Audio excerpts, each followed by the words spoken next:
So we are 8th grade class from Sanger, and this is for our U.S. history class. We're learning about the Hudson River School artists today.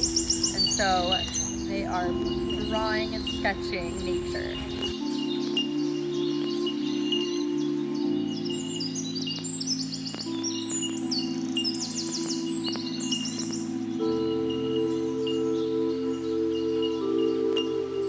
This is how nature was affected.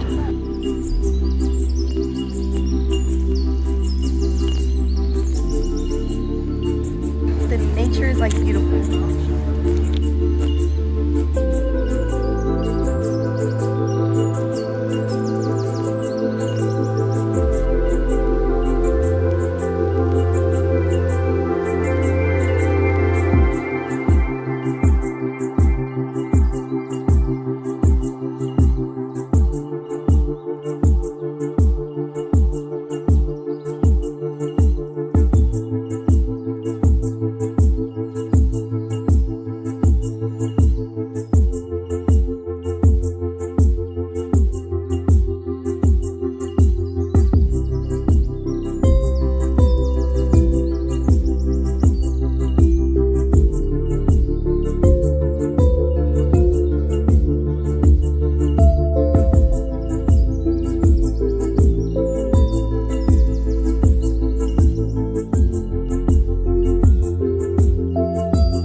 I'm doing nature.